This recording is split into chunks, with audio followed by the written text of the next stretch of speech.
એક ગામમાં એક સુખી ખેડૂત પરિવાર રહેતો હતો. પતિ પત્ની અને એક પુત્ર, 3 જણ, અને 50 વીઘા જમીન, અને એમાંય વર્ષમાં 2 પાકવાળી ખેતી. રહેવા માટે નાનું એવું મકાન. મહેનત કરીને જરૂર પૂરતું ઉપજાવી લેતા.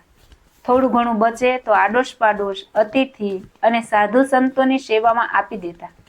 એક દિવસ શહેરમાંથી એક સગા આવીને ખેડૂતને ઘેર રોકાયા. એમના બાળકોએ ભારે કિંમતી કપડાં અને પત્નીએ અનેક દાગીના પહેર્યા હતા. ખેડૂતની પત્નીએ જમી પરવારીને પેલી અતિથિ સ્ત્રીને સંપત્તિનું રહસ્ય પૂછ્યું. અતિથિ સ્ત્રીએ આ ઘરેણા સોનાના છે અને એમાં સાચા હીરા જડિયા છે એવી વાત કરી. સાથે ને સાથે એ પણ કહ્યું કે સમાજમાં મોટા લોકો માટે આવા ઘરેણા અને કપડાં હોવા એ શોભા અને મોભો છે. એવી ઘણી વાતો કરી અને 2-3 દિવસ રહીને મહેમાન તો ચાલ્યા ગયા. આ બાજુ ખેડૂતની પત્નીના મનમાં પણ એક તીવ્ર લાલસા છોડી ગયા. રાત દિવસ એને એ ઘરેણાનો જ વિચાર આવ્યા કરતો. સૂતી વખતે પણ સપનામાં હીરા જડેલ ઘરેણા નજરે ચડતા. છોકરો પણ સારા ભારે કપડાં માટે તલસતો રહેતો.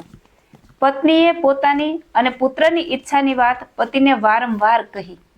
તેથી ખેડૂત એક દિવસ પોતાના ગામના જમીનદાર પાસે ગયો અને ઉધાર રાખીને 50 વીઘા જમીન ખરીદી લીધી. બંનેએ સખત મહેનત કરવાની શરૂ કરી દીધી. સંજોગો વરસાદ પણ સમયે જ વરસ્યો. 2-3 વર્ષમાં જમીનની કિંમત ચૂકવાઈ ગઈ.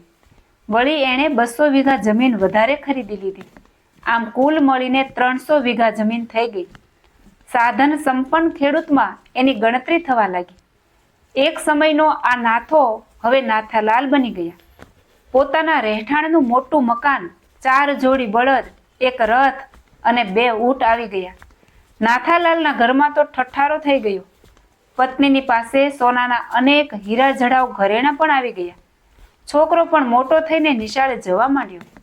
ઘરમાં ઘણા નોકર ચાકર પણ હતા. આમ સાહેબીમાં આ કુટુંબ જીવવા લાગ્યું. ખેતીવાડી ઉપરાંત તે નાણાંનો ધીરધાર પણ કરવા લાગ્યો.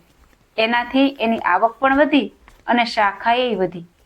આટલું બધું મેળવ્યા છતાંય નાથાલાલનું ચિત્ત ક્યાંય નિરાત કે શાંતિ અનુભવતું ન હતું. પડખેના ગામના જમીનદાર પાસે એનાથી વધારે જમીન હતી. તે મનમાં વિચારતો કે એને દરવાજે હાથીઓ પણ ઝૂલે છે અને મારે ઘેર તો ઊંટો છે. હવે એના મનમાં ધૂન સવાર થઈ ગઈ. ગમે તેમ કરીને પણ એ જમીનદાર કરતાં પણ વધુ સમૃદ્ધિ ક્યારે મેળવી શકું. સંજોગો વસાત સમાચાર સાંભળ્યા કે બિકાનેરના ગંગાનગર ઇલાકામાં નહેર નીકળવાની છે અને ઘણા ઓછા ભાવે જમીન મળે છે. ભવિષ્યમાં આ જમીન સોનાની લગડી બની જશે. આ વાત એના મનમાં બરાબર ઠસી ગઈ. પત્ની અને પુત્રને ગંગાનગરમાં જમીન લેવાનો પોતાનો વિચાર બતાવ્યો. એમણે કહ્યું, સાંભળ્યું છે કે ત્યાં વસ્તી નથી, ઉજ્જડ જગ્યા છે, દીપડા વરુ જેવા જાનવર ફરતા રહે છે. ભગવાને આપણને બધું જ દીધું છે. આ ઢળતી ઉંમરે આવું જોખમ ખેડવાની શી જરૂર છે? પરંતુ નાથાલાલને તો વધારે ને વધારે જમીન મેળવવાની અને ધન સંપત્તિ ભેગી કરવાની લાલસા જાગી હતી. સખત પરિશ્રમ કરવામાં એણે પોતાના જીવનમાં ક્યારેય પાછું વળીને જોયું ન હતું અને એનું ફળ પણ એને મળ્યું હતું. એટલે વધુ મેળવવાના પોતાના નિશ્ચયમાં આ વખતે તે અડગ રહ્યો. પોતાની સાથે જરૂરી રકમ લઈને ગંગાનગર જવા રવાના થઈ ગયો. કેટલાક દિવસની મુસાફરી પછી તે ત્યાં પહોંચ્યો. ખૂબ થાકી ગયો અને થોડો ઘણો તાવ પણ આવ્યો હતો. પછીના દિવસે અધિકારીઓને મળ્યો. ત્યાં જઈને જાણ્યું કે જમીનની કિંમત તો પ્રમાણમાં સસ્તી છે. નહેરને કિનારે અને આજુબાજુના વિસ્તારમાં જેટલી છે તેટલી જમીન ખરીદી શકાય છે. પણ નહેરને નીકળતા 3 વર્ષ થઈ જશે.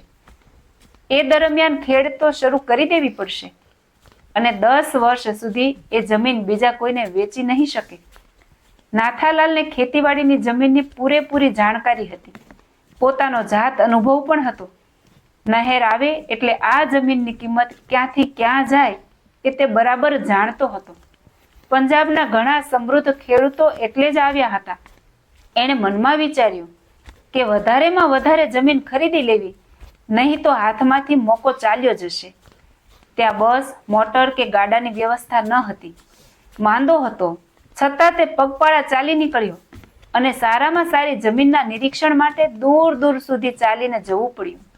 ખૂબ ચાલવાથી શરીરમાં તૂટ ઉપડી, તાવે જોરથી આવવા લાગ્યો. આમ છતાં પણ પાછા ફરવાનો વિચાર આવતો ત્યારે વધુને વધુ સારી જમીન નજરે ચડતી. માંદગીની પરવા કર્યા વિના એને તો જમીન જ જોઈએ રાખી. જ્યારે ઉતારાના સ્થળે પહોંચ્યો ત્યારે એની તબિયત ખૂબ બગડી ગઈ. સમાચાર મળ્યા એટલે 4-5 દિવસ પછી એના પત્ની અને પુત્ર પણ પોતાના ગામથી અહીં આવી પહોંચ્યા. તાવ અને અશક્તિને કારણે નાથાલાલને સનેપાત ઉપડ્યું. તે બડબડતો હતો, જમીન ઘણી છે, ઘણી ઉપજ થશે. અનાજને બદલે સરસવ અને કપાસ ઉગાડશું અને મબલખ પૈસા રળીશું. ધનવાનોમાંય ધનવાન થઈ જઈશું. થોડો ઘણો ઉપચાર સંભવ હતો એટલો થયો. વૈદ ડોક્ટરોએ બધું કર્યું પણ એને બચાવી ન શક્યા. ત્યાંના લોકોએ નાથાલાલના પુત્રના હાથે એમના અગ્નિ સંસ્કાર કરાવ્યા. એ વખતે 5 હાથ જમીન જ એને મળી. લોભ ને થોભ નથી, માટે જીવનમાં સંતોષ રાખી પ્રભુ ભજી લેવા.